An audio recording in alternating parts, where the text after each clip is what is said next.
Okay, so you want to filter a list based on another list.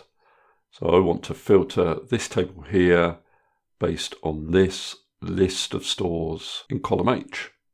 So I'm going to show you two ways of doing this. The first method uses the filter function. You're going to find that in the more recent versions of Excel 365. And the second method I'm going to show you will work in any version of Excel. Okay, let's look at the first method.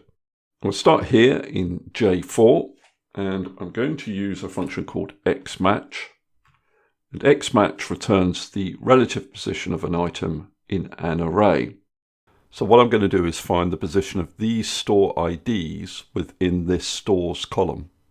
So my lookup values are all these store IDs. So I'm going to select the first store ID, Control-Shift down arrow key to select down to the last consecutive value, Control backspace to get back to my formula, comma.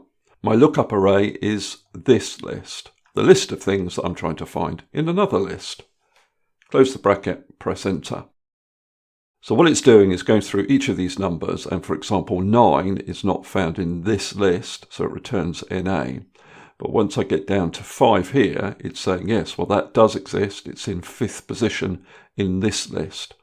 Now we're not so interested in the actual position of the value within this list, but we are interested in the fact that a position exists. So what we want to do is return true if there's a number returned by the XMATCH function, and false if there isn't a number. Now to do that, we can use a function called ISNUMBER. So ISNUMBER is going to return true if the XMATCH returns a number and false if it doesn't. So now we have these trues and falses, we can use the filter function. Now the first argument in the filter function, array, asks you for the array of cells that you're going to apply the filter to. So for us, that's all of these columns in our transaction table. So I'm going to select the first record, Control-Shift down arrow key, and then Control backspace to get back to my formula. Then I'm going to type in a comma, and the include argument has to be a logical test. In other words, an expression that returns true or false. And that's exactly what we have here with this ISNUMBER function, ISNUMBER and XMATCH. So I don't need the last argument if empty, so I can just close the bracket for filter, press enter, and you can see it returns all of the relevant records. Now we can make a slight improvement to the way we've done this by first of all putting this data in an Excel table. Now to do that, click anywhere in the data, then go to the Insert tab on your ribbon and use this button, Table.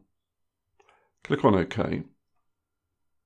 Now it may apply some formatting that is not compatible with your existing formatting.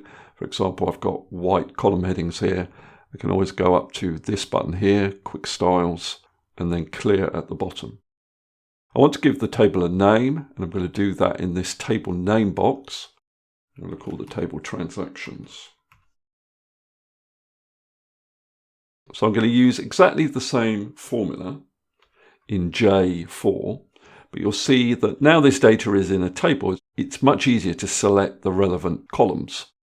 So my lookup value is the store ID column. Now all I need to do is place my mouse pointer just above the column heading, and I get a black arrow pointing down. I click and it selects that column for me. Now the way it refers to that column is with the name of the table and then the name of the column in square brackets. Comma, this is my lookup array, and then I just close the bracket. Gives me the same results. Then I'm going to put this in ISNUMBER.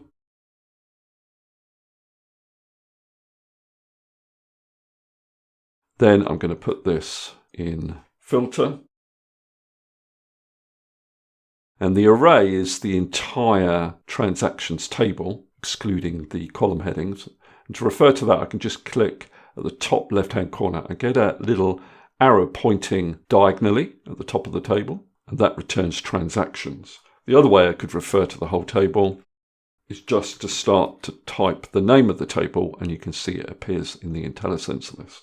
Put a comma there. Include is returned by my ISNUMBER and XMATCH functions. Then I close the bracket at the end, press enter, and it returns all of those records. The other advantage of using a table is that a table creates a dynamic range. So if I went to the bottom of the table and I add a new record, I said it was in store 2,